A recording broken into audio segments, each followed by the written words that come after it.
Living my life like it's golden. Living my life like it's golden. Living my life like it's golden. Living my life like it's golden. Living my life like it's golden. What's going on, y'all? We are back again for another episode review of Love During Lockup. This is, I believe it's, a couple different things. First, it said it was season 6. Then it said it was season 5, episode like 20, 30, 40. I don't know, child. We're not going to do this again. Love during lockup, love after lockup, love while locked up, okay? I've been calling it season 6 this whole time, and season 6 is what the hell it's going to be, okay? Season 6, episode 3, Cut the Cameras. This episode was cute. We got introduced to a new couple. Matter of fact, let's go ahead and get into it, y'all, okay? And my bad, I apologize for this video being late. I had to do go to a conference this weekend. So hopefully everybody is having a good weekend. It's late, but it's going to be good. It's always. Anyways, y'all, and I'm a little tired. But that's all good. I'm still going to give you what you came here for, okay? So, okay, we got Rick. Rick is an old school player, okay? Rick is 58. He been dating Samantha. Samantha 56, okay?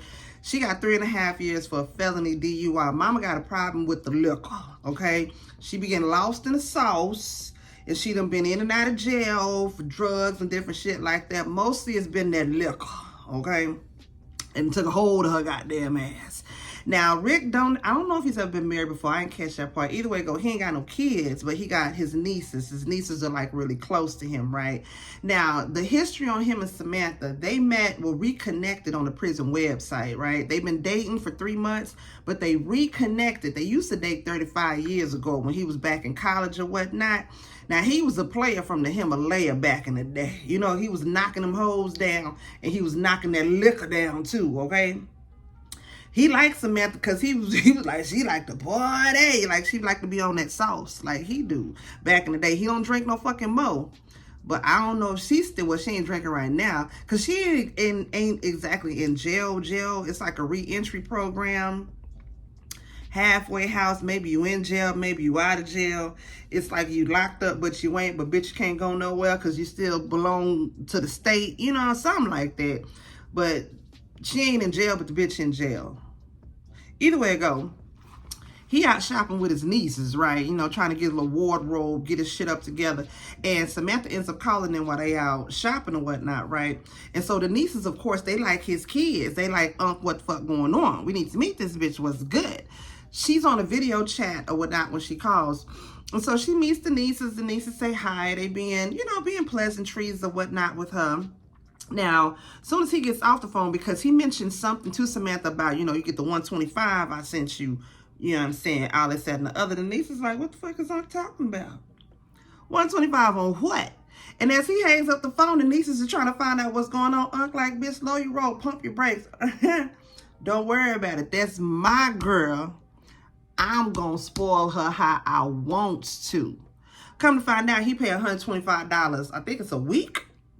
$125 a week or something like that for her, okay? Now, he says he wants to marry her. The nieces are like, I can't remember if they said it was like 3.5 years ago, something like that. He just got good and clear off the sauce. You know what I'm saying? So the nieces is really trying to look out for him because, again, homegirl up in there for the DUIs and the liquor and all of that. They're trying to make sure Unc don't fall back down that road.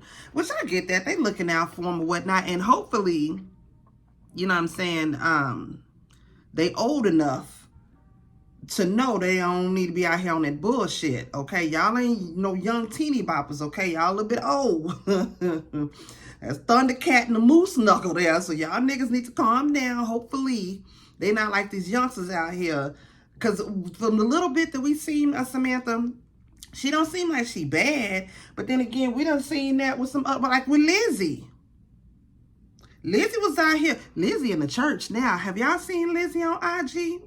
Yeah, she's spiritual now. She's a holy roller now. You know what I'm saying? But anyways, like I said, they older. Hopefully, they ain't in this young, dumb bullshit.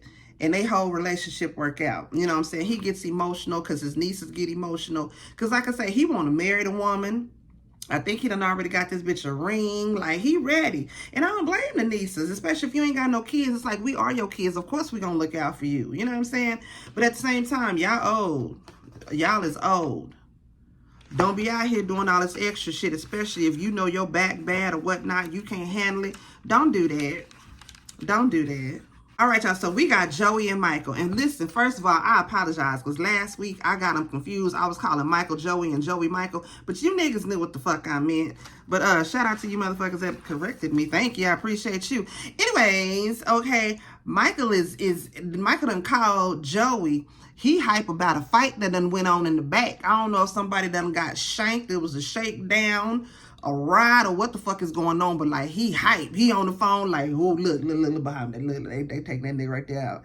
Yep, that nigga was in it. Like, he too hyped about it. I ain't mad at him because I want to see what's going on too. Whenever it's some shit going on, I want to see from a distance. I don't want to be up in the shit, you know, because I don't have to run nowhere. But I do want to see what happened, in case I got a report about some shit. Yeah, I'm saying Joey is still upset that his sister done brought up to the family last week that he done relapsed on that shit back with Michael. He didn't want the rest of the family to know that because now, of course, they not judging him, but they disappointed in him. You know, they gonna love him regardless, but at the same time, we thought she was off that shit. And you done got back on that shit because of that motherfucker.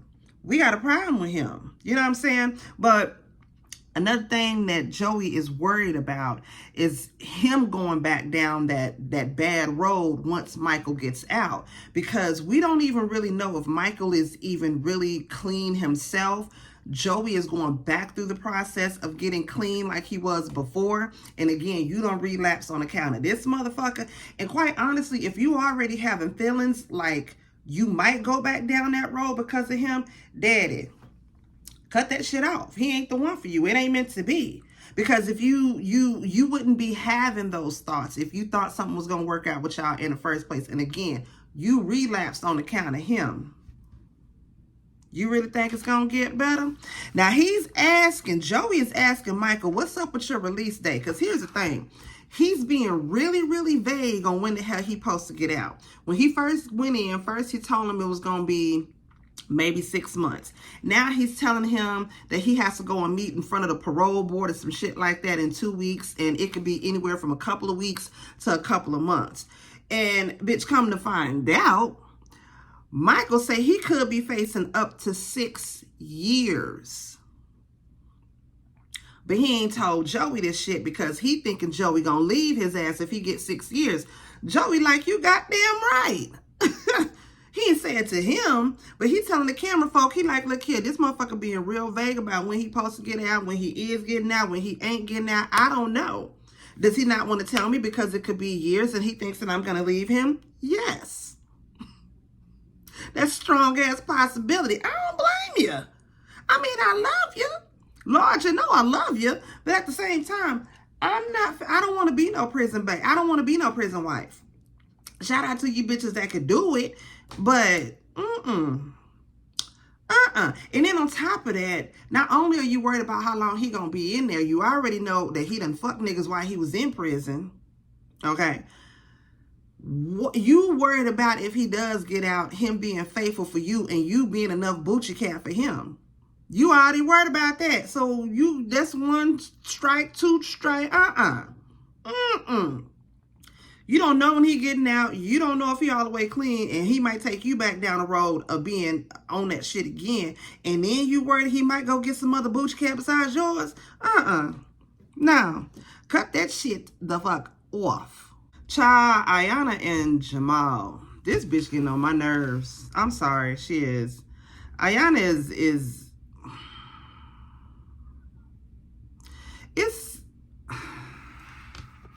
so Baby Powder end up coming up to pick up Ayanna from her house. Y'all know Baby Powder, Lexi Blow. Baby Powder because her ass is soft like white powder. That's what she called herself. But y'all already know from Johnson's Cabaret day back in the day. Bitch, that's Baby Powder. She come pick her up because she got to get ready to go get her shit together before she go to jail, okay? Now, she got a video visit with Jamahl in a couple of hours. She getting ready to go drop her baby off at her mama house because her mama's supposed to be watching the baby while she go to work. Plus, her mama already got planned to watch the baby while she go see him in person at his visit. But again, the judge done moved the court date to the day before. She supposed to go see him at his in-person visit because it's been like 3 years since they seen each other. She still don't know if she gonna get 2 weeks or 3 months in jail. She got a whole lot of going on. And I get it. But she seemed like she's so much more concerned about getting some dick from this dude than she is about securing the whereabouts and what's going on, not only for her kids, but for her. Girl, I'm sorry. Her main focus is putting money on his books so she can talk to him. Girl, you out your motherfucking mind. I wish a bitch would, okay? I mean, this hoe is ready to risk it all, okay? She don't give shit about nothing but him and that booty that she got. I mean, trying to get some dick from his ass. Baby Patty she tells us to the camera like she delusional as fuck. I'm sorry. You done already got this man from your best friend, so you know how he is. You know the shit that he's capable of. And then on top of that, Ayanna is worried about when Jamahl does get out, about if he gonna be out here fucking other bitches or talking to other bitches while she's locked up. So you worried he gonna pull a you on you? He gonna do the same? You worried that he gonna go out here and be fucking around with another bitch while he got a bitch because you locked up and because that's what you did to him or to your home girl? You was fucking on him while he had a girl, so now you worried about him fucking on other females while he with you. Girl, go to hell. Do not pass go, bitch. Go straight to goddamn hell, okay? Now, he ends up calling her while she going to the mama house to drop off her little girl. Mind you, her 9-year-old son already lived with the mama. She say when she had her son, she was 17, and, you know, she was struggling or whatnot. She wasn't ready to be a mama. She couldn't raise him, so she dropped the son off at the mama house. That was 9 years ago. Son still stay with her mama. I ain't judging you, but I'm low-key judging you any goddamn ways. She on the video phone chat with Jamahl. Now, you know they monitor the videos as it is. She on the video chat. She go in the bathroom, pop it up, got her titties all up in it. My bad, I ain't got no bra on, so I had to pick up my titty for you to see. Anyways, though, she on that clapping ass, tongue all out. She said, I'm ready to be your little slut. He said, you are my little slut. I want to be your nasty bitch. You are my nasty bitch. All right, girl. Okay, now she says that she brings it up to him, you know, like, I'm worried, like, you ain't going to be talking to nobody else, you know, while I'm locked up, or what is it that you know, what you going to be doing? He basically low-key tells her without telling her, like, look, you know what I'm saying? I'm a grown man. We can't talk to each other. So, you know, different circumstances, I'm going to have to do what I do. And you know how I do because I'm that nigga. But we got to understand it. But you know, I'm going to do what I do. So, in other words, no, bitch. He finna be out here talking to all kind of hoes. He can't talk to you, of course. Now, he's already talking to other females as it is. Did y'all catch that when you watched the episode? He already having other conversations with females. He's like, it ain't nothing like that. Girl, get the fuck out here. Get the fuck out here. We not finna goddamn do this, okay?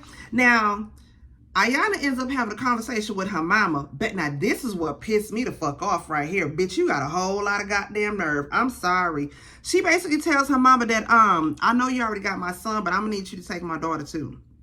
Mind you, she only got 2 weeks worth of money put up to give her mama to take care of her baby girl. Mama already take care of the 9-year-old, right? She's like, I'm glad her mama let her ass have it. She like, look here, you need to start getting your shit together, okay? I'm going to be here for you, yes, but you need to learn how to take care of yourself, take care of your child. Like, what are you going to get done? Girl, this motherfucking bitch, Ayanna, was like, mama, what do you want me to do? It's not my goddamn fault. I got arrested for being high on weed. I mean, that's stupid. It was just weed, girl. It obviously impaired your judgment, dummy. So it was more than just weed because your ass obviously got arrested for it, dummy. Girl. She's like, well, what you want me to do? Like, blah, blah, blah, blah, blah. Well, you need to be a grandmother and you need to take care of your grandkid. Girl,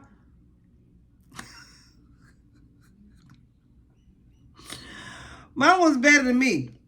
I get it. Mama love her grandbabies. She gonna be there to take care of her grandbabies. But at the same time, girl, you can go straight to fucking hell. To have the disrespect. The way she was talking to her mama. And that's another thing. She was talking to her mama. She was a home girl. I don't know what kind of relationship they got going on. But I be goddamn.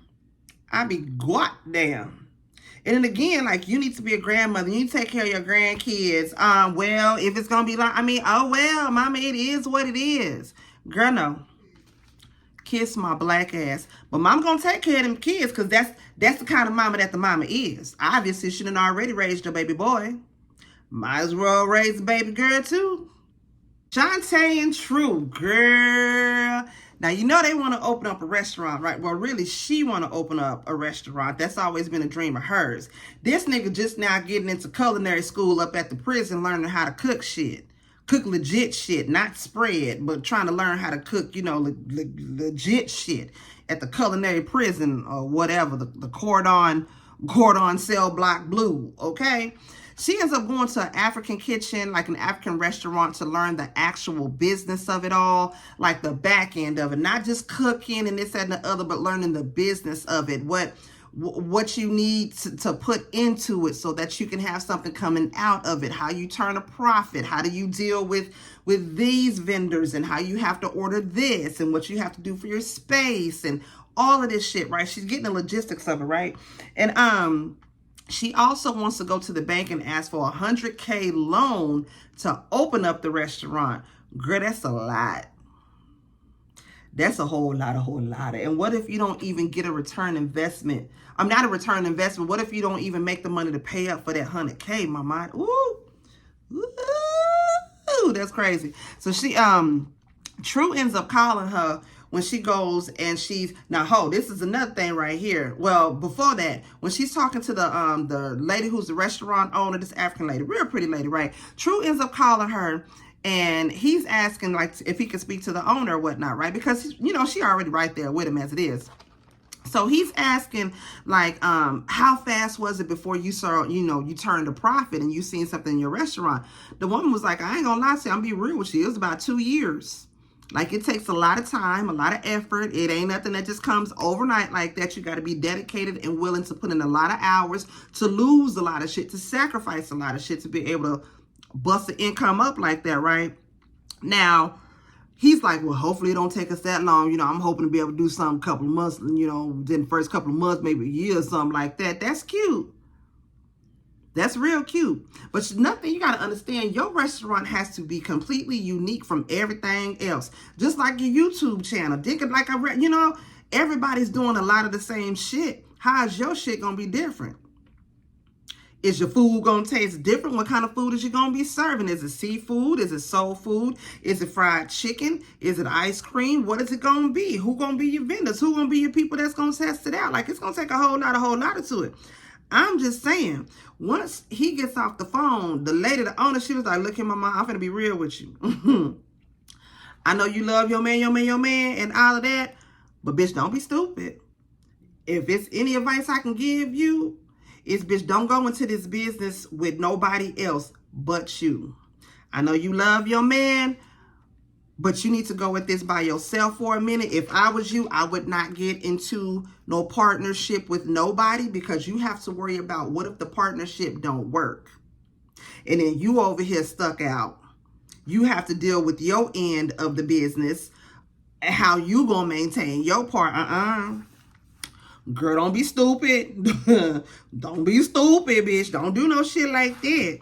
Now, later on, she goes to meet with her brother, Fred. She said her and her brother, Fred, got in a strange relationship because this nigga stole $500 from her. Bitch, if I was you, I wouldn't even be talking to this nigga. Fuck everything about his ass, okay? He claims that he didn't take the money. She like, nigga, it wasn't nobody but you and my kids in the house. How my kids gonna steal $500 of my money? Really? Nigga, you fucking did it. And like he say, you know, I understand my sister don't believe me because my criminal past. I'm fucked up. I done stole shit before. Well, nigga, you did it.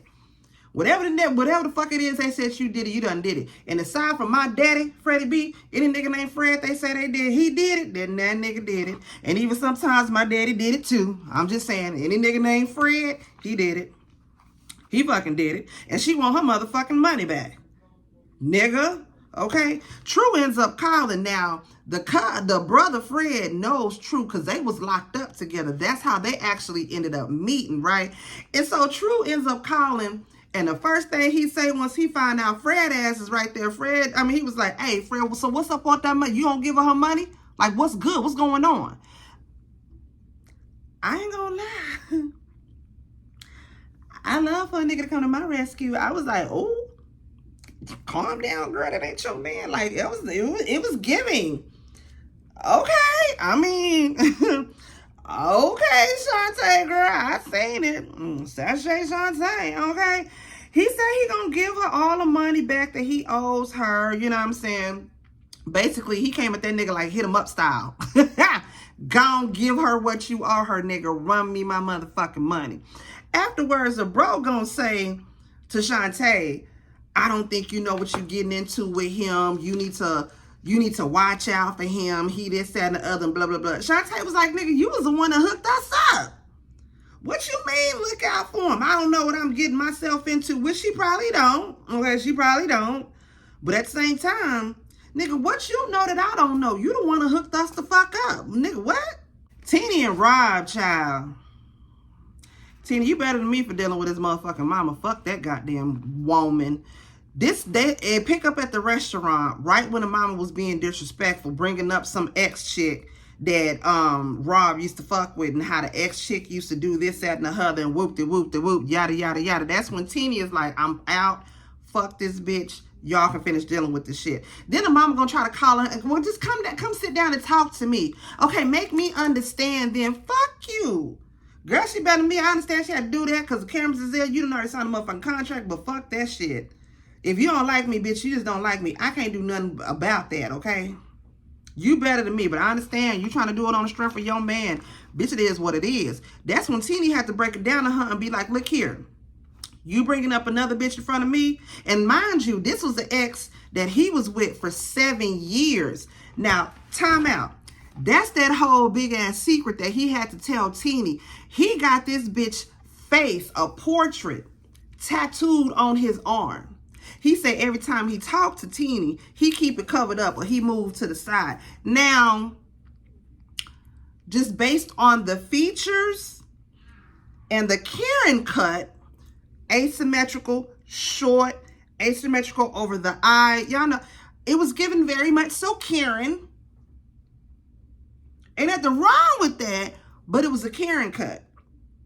It was given very much so Caucasian from the island of Kaskasky. I'm just saying. Seemed like a white girl. That's all I'm saying. Now, Tennie say that then now I don't give a fuck about who you talking about. I know that bitch didn't do what the fuck I did for him, okay? You ain't been driving up and down them highways and byways every weekend seeing him, have you? No. I'm the one that started a whole ass petition to get his goddamn conviction overturned. Because mind you, he was 18 when he committed, was it a burglary? It was his first time offense and he got 16 years. She thought it was a bit excessive. Now she could only get so many signatures on the petition. Mind you, his mama knew about the petition and that bitch didn't even sign a motherfucking petition. Girl, go to hell, kiss my ass. Now, again, like she said, I did more for your son. If she was better than me, I'd have said I did more for your son, bitch, and you done did for your goddamn son. Just saying. But she was like, don't bring up no other females to me because this is what I've done for your son to try to help him with his freedom. And you steady throwing up another female in my motherfucking face. Girl, kiss my goddamn ass, okay? Mama then tries to say that, you know, I apologize. I'm sorry. I didn't know you did this and blah, blah, blah, blah, blah. God, I don't give a fuck. Kiss my ass. Now, she briefly talked about her kids. Her daughter's father passed away when she was 1 year old. And the son's father, he just is non-existent. He ain't nowhere goddamn round, right? So the mama briefly calms down before they disperse or whatnot. She says that her kids should help her more. But this is the thing. Just because you have kids don't mean they need to be helping your ass out necessarily, especially if you was a shitty ass mama. That's what I'm saying. Obviously, your son's got a problem helping you with shit. And based on the 2 episodes that we've seen your ass in, I can see why they got a fucking problem with you. No tea, no shade, no pink lemonade. I'm just going based off of what I see. Then the heifer gonna say, well, another thing, when you talk to Rob, let him know that $100, he needs to go ahead and bump that up to about $175. So apparently Rob is already sending your ass $100 a month, $100 a week, $100 or whenever as it is. And that's not good enough for you. You say go ahead and tell Rob he needs to go ahead and bump that up to $175. Girl. So of course that pisses Tennie off, girl. She goes home, she drinking her some wine, listens to some Mary J. Blige. She not gonna cry. Mad as fuck, okay? She disables all the cameras in the house, takes them all down, takes everything off so Rob can't see nothing, right? Next day, Rob calls. He like, well, what's up with the internet? You wasn't going to tell me about the internet? You need to let them know that I need the internet on because I need to see what's going on at all times. Like, what's going on with the internet? She very much said, I know what's going on with the internet, Rob. I turned the internet off, Rob, giving very much so Jody and Vet. I stole my car, Jody. Okay, he like, well, what the hell you gonna do that for? She said, because your mama brought up this ex-bitch that you was with for 7 fucking years. And apparently you sending your mama a whole ass allowance that I ain't know nothing about. Okay, we supposed to be a whole ass fucking unit as one. And you ain't even let me know what the fuck going on. So, of course, he's mad. Now, he says he met the ex-wife, again, the same way he met Tennie when he was in the prison, okay? Met her, and they was together for 7 years. Again, you know, they broke up, whoop-de-whoop, yada, yada, yada. And he then told her, okay, now, she's asking when is he supposed to get out. Now, he's supposed to be getting out, I think, like in a week or 2 weeks, but he went and met with his probation officer, right? The probation officer, was a probation or a parole officer? Parole officer. The parole officer told him, you got options, okay? If we let you out in 2 weeks, you're going to be on parole. You're going to have to check in. You're going to have to do random drug tests. You're going to have to let us know what's going on with you 24/7 for however extended amount of time. Or if you stay in here, finish your sentence out for the next 2 months. When you get out, you ain't going to be nothing. You're going to be a completely free man. So him and his parole officer decided that he's going to stay in for another 2 months. Just so when he gets out, he'll be off paper. He'll be off everything. He's going to be a free man. Okay, Martin Luther King free at fucking last, right? He tells Tennie this, and of course Tennie is pissed because she's like, once again, you're doing some shit not letting me know. We supposed to be a fucking unit, but now you done decided that you want to go and basically you done made the decision for us that you're gonna stay in jail for 2 more months. Now I have to get back on the road driving up. You don't got to do that, girl. You don't. He already watching you 24/7. How about instead of driving up there, y'all just talk on the video chat like y'all been doing and let this nigga watch you on the goddamn ring cam like he been doing? Girl, that's on you. You stressing not even stressing yourself out all the way. You stressing your fucking kids out too. Girl, bye. Kiss my goddamn ass. So she pissed off. She got to go drown the highways driving 2 more months going to seeing this nigga locked up. Ciao, bye. That's it. That's all I got. I ain't got no more. If it was anything that I missed, y'all already know what to do. Drop it down below and let me know. Okay, y'all? Don't forget to like me. Y'all know I'm a like whore. Give me a like. Okay, share me out. And I'm going to see y'all in the next video. Peace out.